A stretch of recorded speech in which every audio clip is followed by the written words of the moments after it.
Has anyone ever noticed that the token white girlfriend in all of our favorite childhood black sitcoms is usually always a redhead? Okay, a lot of you recommended that I stretch before making this reach, but I promise you this is really a thing, and I hope to convince you of that in this video. Alright, so boom. Our redhead friend has been around. Zoe from the Proud Family, Chelsea from Not So Raven, Monique, and Kim Possible. A lot of y'all didn't know Kim Possible's best friend was black. It's because she a redhead. I'm trying to tell y'all the tea. Cece from Shake It Up. I know y'all watch Shake It Up with Zendaya. Her and Cece was locked in like this the whole time. In this video, Gingers thank black people for showing love after years of them being bullied and subscribe for more content like this. Let's get into the video. You want to talk about black girl magic? Look at my comments. Look at what you're doing for me. Growing up, having red hair and being so bullied, it's like I expected it. It was, well, I have red hair, so of course I'm going to be bullied. I've got pasty white skin, of course I'm going to be bullied. But yet I would look at my black friends and think, like, if anybody comes for them, for their hair or their skin, like, think again. Absolutely not. So it's crazy to me that I never realized that it wasn't okay for me either.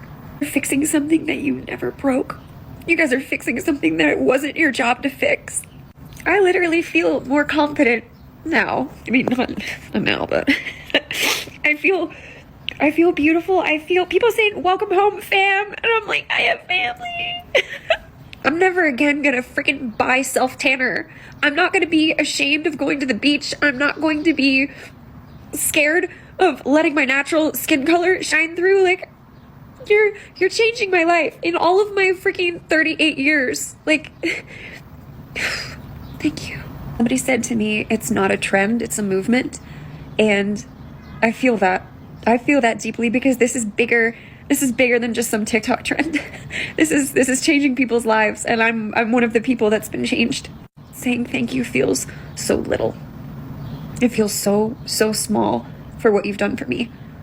But thank you. I feel like we should be paying TikTok this week for emotional healing, like true therapy for us gingers, or ginjas. I guess we're Nixon the hard R. This has stirred up so much emotion. It's just been kind of this big joke amongst white people, but I don't actually know that they know what they were doing. My parents even. It started when I was born. My parents are loving. They love me. They really do. But since I can remember, I was probably 3 or 4 the first time I heard it, and I've heard it multiple times. When my mom was pregnant, because I'm the only redhead in my family, and we have a very large family on both sides, the only redhead. I was told while my mom was carrying me that my dad said, I don't want it to be a girl, and if it's a girl, she better not be a redhead. And my mom said it so nonchalantly, and she just said it like, oh, but we love you, and look how you turned out, and you're beautiful, and we're just so happy you're here. But from the get-go, from birth, I had been told that what I was wrong. What I wasn't wanted. So at a very young age, before I even know who I am and what I am yet, I was told that I'm not normal. The first time I ever heard, does the carpet match the drapes comment, I don't even think I had carpet yet. So I was very confused. I had to ask someone what that meant. And it was from an adult who asked me. And then I got it from other kids who also shouldn't know what that means, but they had heard it from their parents or from older people. I mean, the number of times I've been asked that in my life is...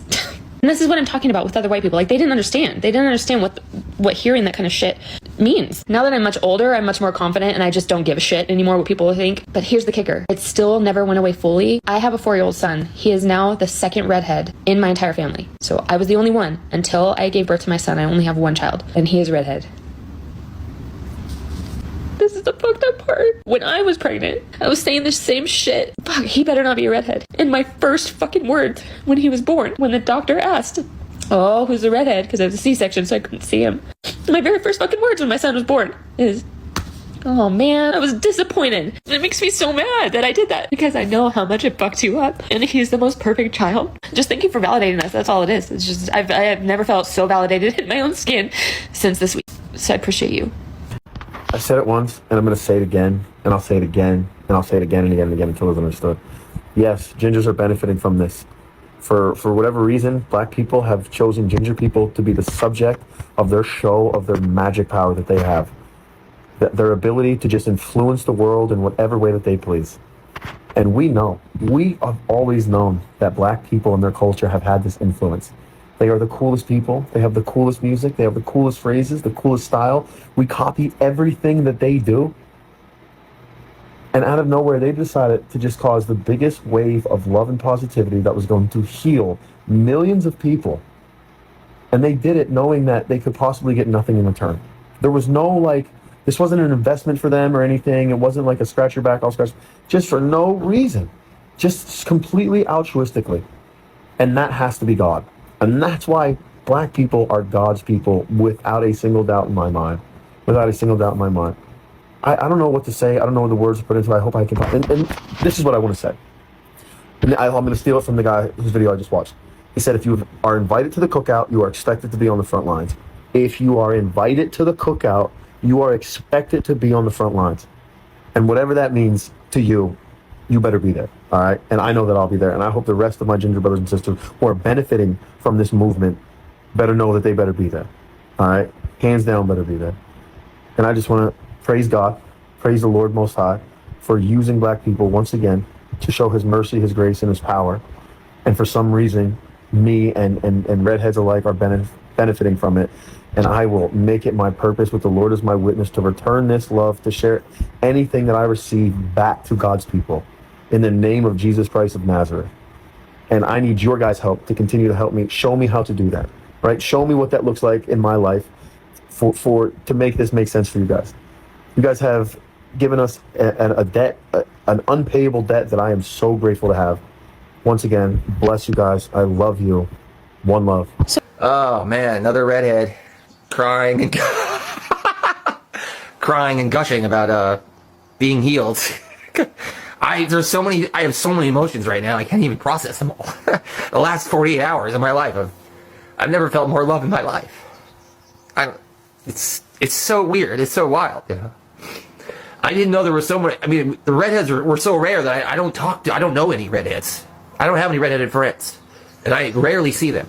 And it's just like an understated thing. We just go through it. But I've always got along with black people.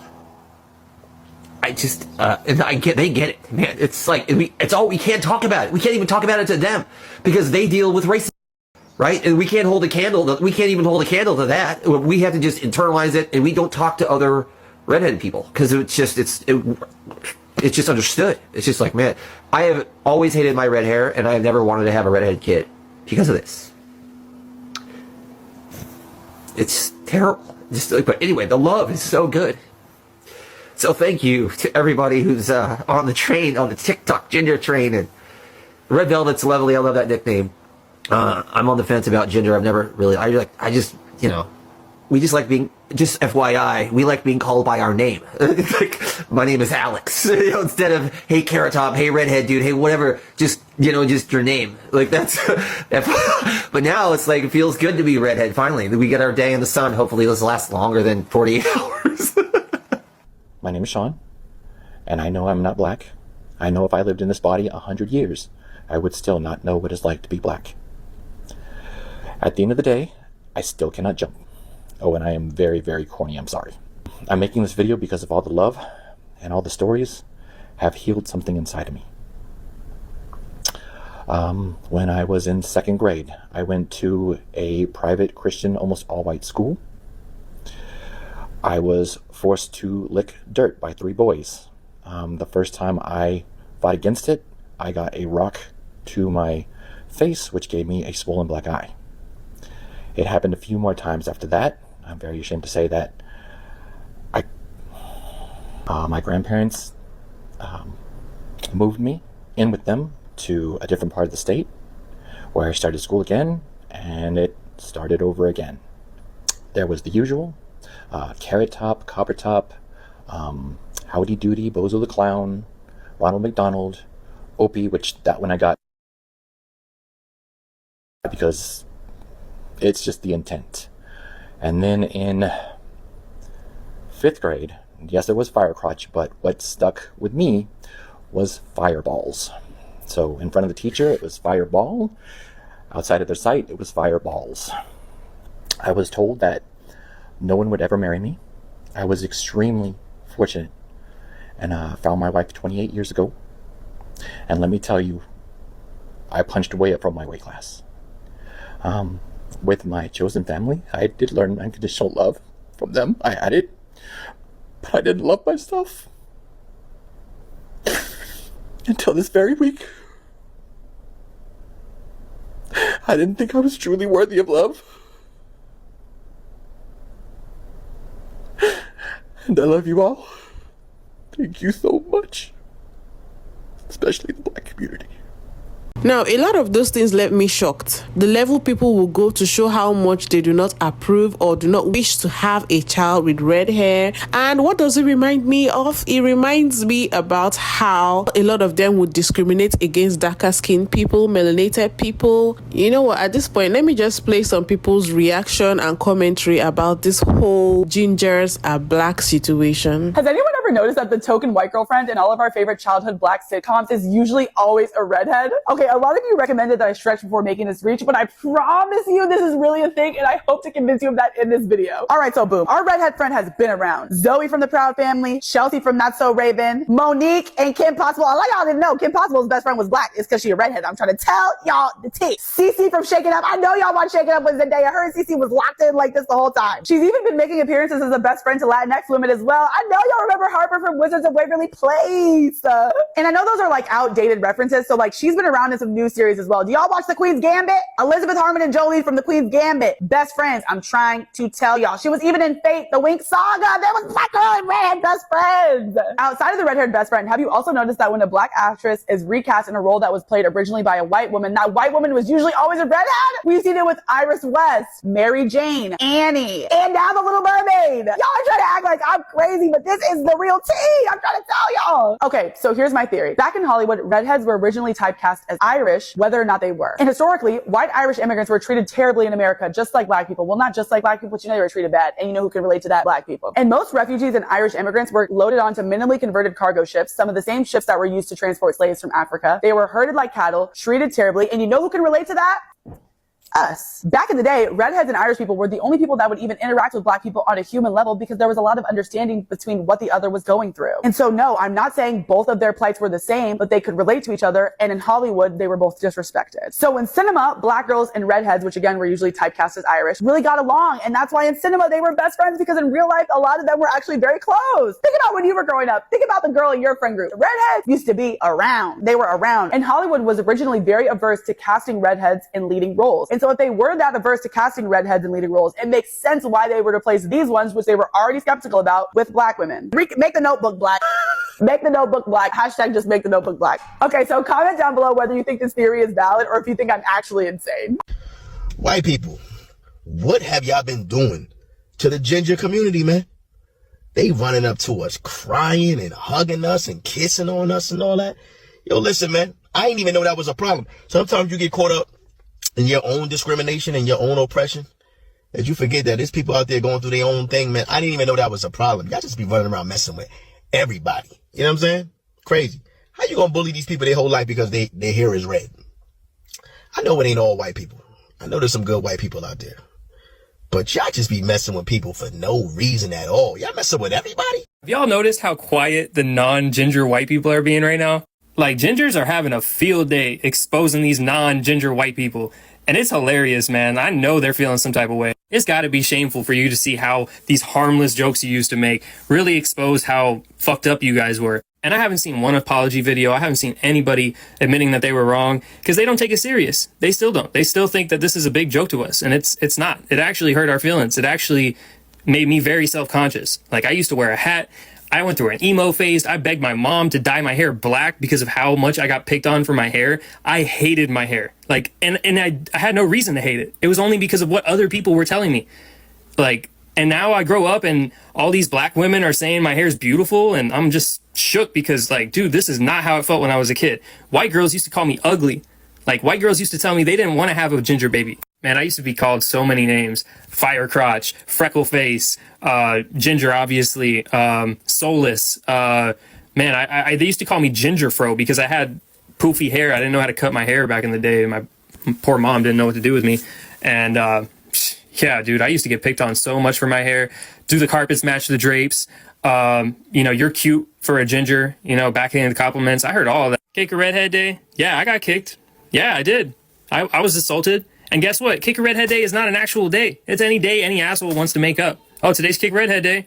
And now we're getting kicked. I even had a barber tell me they don't like cutting my hair because I'm a ginger. But hey, now I got my black family.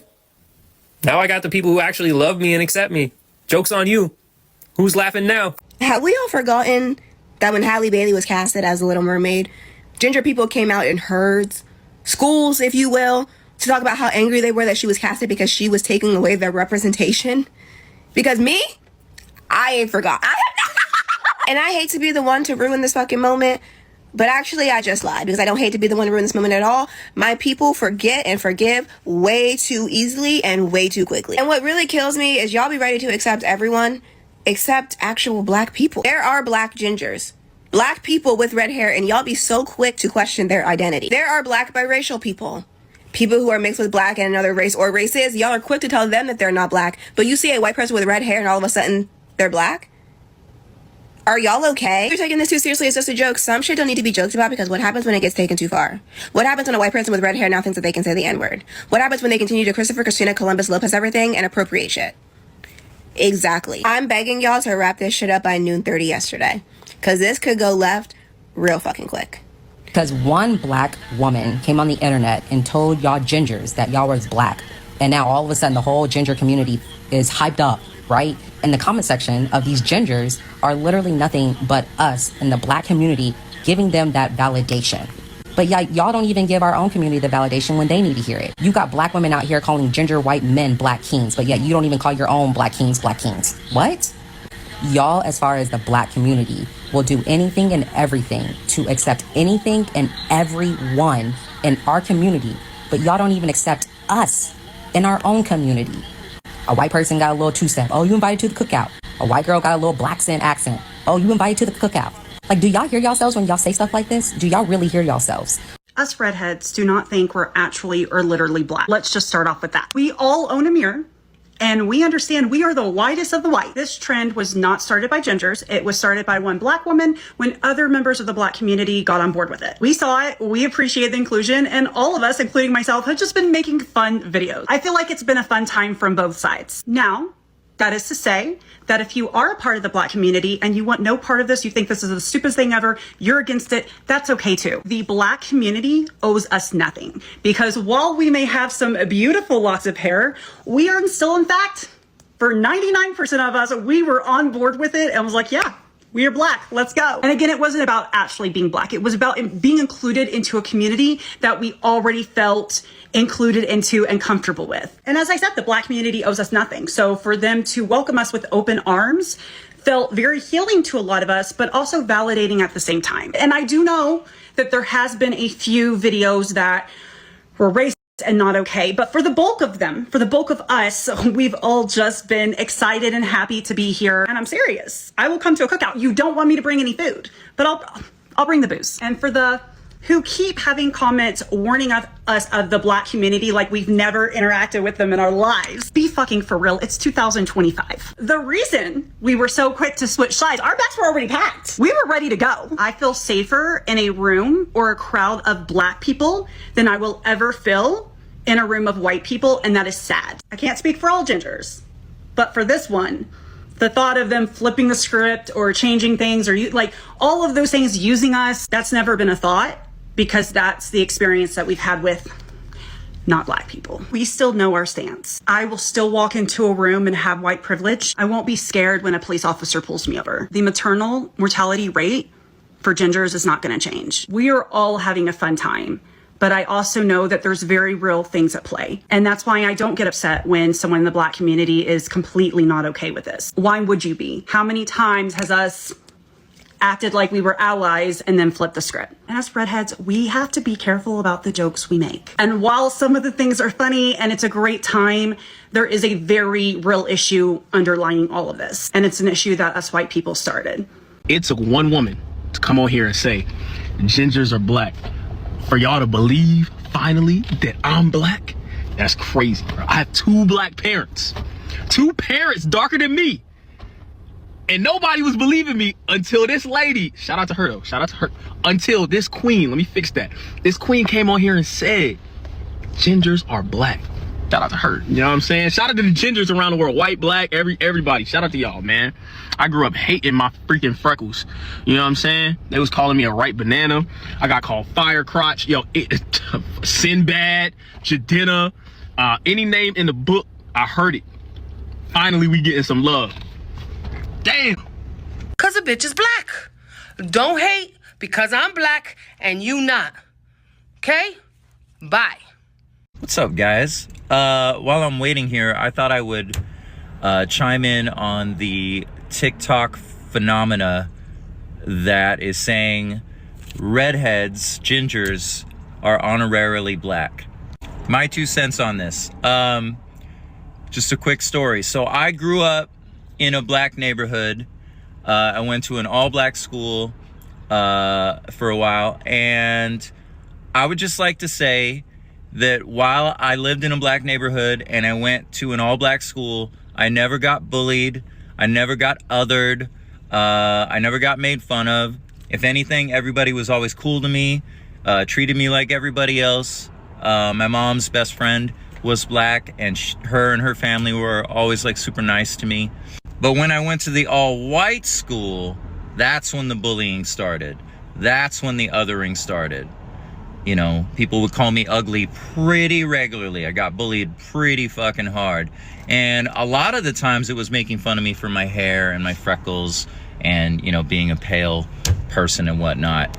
The irony of this is that my dad actually is Filipino, and so I'm not entirely white, but I look like this. So, yeah, but my experience, black people have always been really cool to me. I love black people. I love black culture, and to me, that's an honor that anybody's even saying that. I appreciate it. Seeing all these TikToks of other redheads talking about their experiences has been really actually super cathartic for me. It's a very unique experience to be a redheaded person. I think you don't really understand that unless you're one of us. I mean, like, there's usually, you know, only one of us in a room, you know what I mean? Or if there's even one of us in a room. You know, so there are similarities that we have with being in spaces sometimes where we don't feel exactly super comfortable or welcome. I would never compare it to dealing with the same pressures or you know, injustices of people of color, but it is its own unique kind of othering that happens. You know, that's pretty weird and interesting and unique to the person who's dealing with it. Funny side note story, when I was a kid, the first music I got into was hip hop. I still love hip hop. And my favorite rap group was Public Enemy. And my favorite movie was Do the Right Thing by Spike Lee, because also Public Enemy is in that movie. But at the time in rap music, if you remember, it was really popular and cool to wear those leather African medallions, right? Like, instead of a gold chain, you wear like a black leather African medallion, right? And I thought they were so cool. And I traded a kid in my class a G.I. Joe, specifically Zartan, if you know G.I. Joe. I traded a G.I. Joe for one of those African medallions, and I wore it around me, and I thought it was cool, and I didn't understand why maybe that's not okay. And then one of my friends was like, yo, nah, you know? And then my sister was like, yeah, you probably shouldn't. But I meant well. Anyways, it's fun on TikTok right now. I didn't want to let this gingers are black thing go. I could not let it go without making a post about it. I have a couple of stories that are related to this. Growing up, obviously, red hair, freckles, you know, the whole thing. Also the name Mora, which in the United States of America at the time that I was growing up was somewhat unusual. I felt, you know, other as a redhead, and my siblings are not redheads. But anyway, I was the red. That's what my dad called me. And I think the one story I want to relate, a couple of them, they highlight my white privilege. Let's just put it that way. In some sense, they do that. We had young Scottish women from Scotland who came and lived with us as what we called maids. It's like an au pair.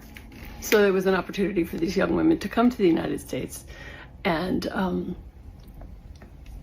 have a job and have a place to live and my mother not to go into the hospital with a nervous breakdown with the four of us. So I'm roughly 5 years old, and this one woman, she just didn't like me. She was mean to me.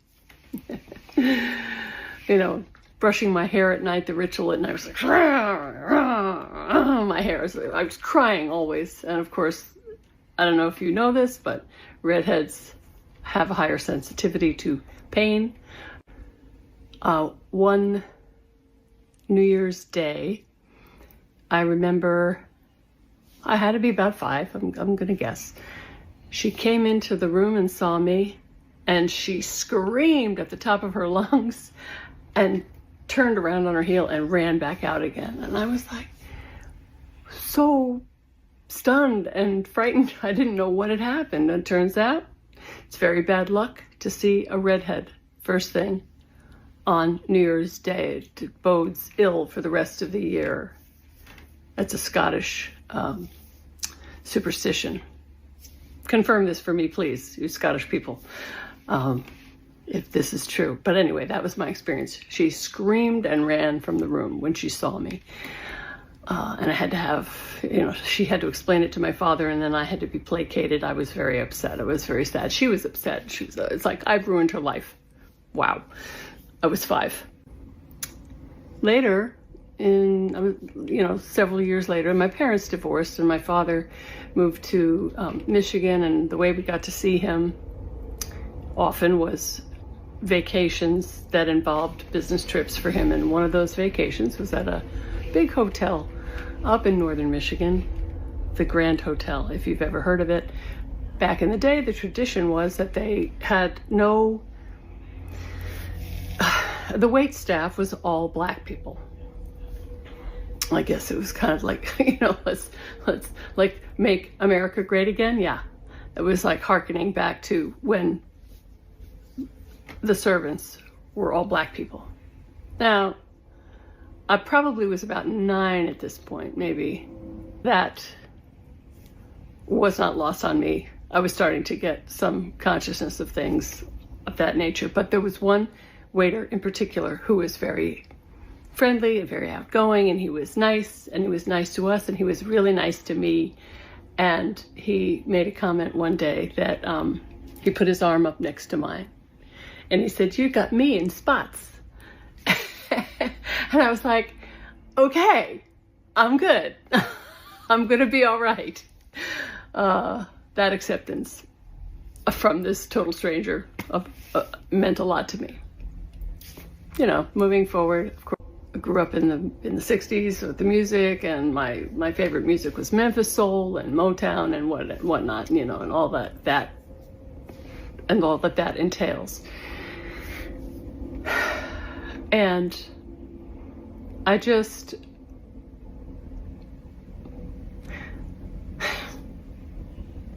I just knew that I wasn't going to get through this shit without crying.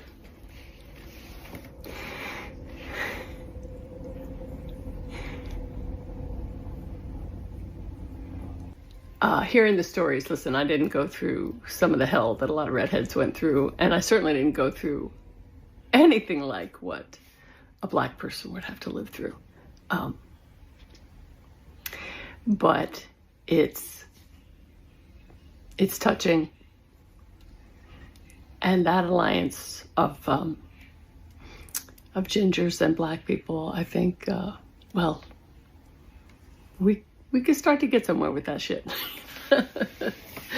Maybe we will make some progress. So I'm at the gas station, I go inside to pay, and this black guy walks up to me and he goes, "You know you're one of us now." And I laughed, I said, "I know." And he's like, "Yeah, that's all I've been watching on TikTok." I said, "Absolutely." So I'm paying, and there's a lot of people in the store, mostly black people. And the guy's leaving, and he says, "All right, see you later, black people." And he looks at me and he winks. And I gotta say, this has been an amazing turn of events. If I see one more video talking about gingers being black, I might just lose my mind. My fucking confidence skyrockets every single time I see one of those videos. Like, I don't think you understand how much I love black women. And like, I don't know why, but I've never felt more safe or more loved than when a black woman calls me baby. Be my mother. Be my mother right now. And to have you guys hyping us up and showing us love, like it makes me feel so seen and loved and appreciated and welcome. Oh my God. I didn't like the whole Gingers was black thing from the beginning. Even seen the video, it was at like 40 million views, so I feel like I was late. Especially when I found out a black person said it. Like I say, even the whole black fatigue thing, y'all was using it the wrong way. I didn't like when black people was saying it, how they was using it. None of it. I don't like it. It'd be one thing if black people didn't have their own Gingers, their own redheads, then it'd be like, okay, like maybe. But the fact that it's black people with red hair, when my nephew came out, he had red hair. My dad had red hair at a point, but then it turned brown. It's people on the internet, freckle face, red hair, black people, like, we have our own. All these videos on my For You page are literally white people talking about how they're black queens, or, you know, like, oh, I'm happy it all makes sense now. First of all, one guy said, can I come to the barbecue now? We don't have barbecues. We have cookouts. And now it's a whole bunch of white women and men on my TL talking about how they're black. Black people in their comments saying, welcome to the family. Your new auntie is here. We are so accepting. Maybe it just goes to show like how kind our hearts are. If you see a white person in a black club, they're literally hyping them up. If you see a black person in a white club, they're looking at them like they're not supposed to be there. When fucking Halle was casted as Ariel, they said it wasn't their Ariel. Now all of a sudden, Gingers are black. Which one is it? I will never understand the human psyche. So I am not black, and neither is any other white person with red hair. I am not trying to be a hater when I say that, but I just saw a video on my For You page of a girl that looks exactly like me lip syncing the N-word. And the text on the screen said, don't be mad at me. They said that I'm black. I have also seen a lot of videos on my For You page of black people being upset at the wording of saying all Gingers are black. And justifiably so. Like I just said, a girl that looks exactly like me was just lip syncing the N-word on my FYP. Trust me, I have been scrolling the past few days because I do think a lot of aspects of this conversation are interesting. Like how it kind of shows that white supremacy ruins everything, like even stuff for white people. I do think growing up a natural born redhead in predominantly white spaces is a great example of how white supremacy can also be harmful to white people. The problem is then turning around and comparing it to 400 years of slavery and systemic racism. It's okay if you're a redhead and black people are commenting under your TikTok post, inviting you to the cookout and like calling you cousin and making those jokes. White redheads, stop making TikToks calling black people your cousins and asking if you can bring this, that, and the third to the cookout. Do you all know how that looks and how that sounds when you do shit like that? You're taking it too far. They gave us an inch, you are taking a mile. Just like Hoochie God said, the only way that you can be ginger and black is if you are ginger and black. Point blank period. End of fucking discussion. Just as quickly as this conversation has become a positive, like camaraderie with lots of love and like thoughtful stories being shared. This is the internet. It could just as quickly turn around and because of a few dumbass people, this situation could turn a whole 180 just as quickly. And I'm already seeing some shit that is concerning, to say the least. Us redheads need to continue doing what we do best, which is minding our fucking business. Appreciate the acknowledgement that we have received online this week and keep it pushing. Y'all are embarrassing the fuck out of me already. Some people were crying after years of them getting bullied. I love to see the unity and that Gingers feel accepted, one guy said. When he was at an all-black school, he didn't get bullied. When he went to a majority white school, he did. Some white people in these communities have to do better. Stop the divisiveness and making people feel weird about themselves because they don't look like you. Shout out the Gingers. Must love. Be confident in yourself no matter what anyone says. Like the video. Let me know what you think in the comments and subscribe.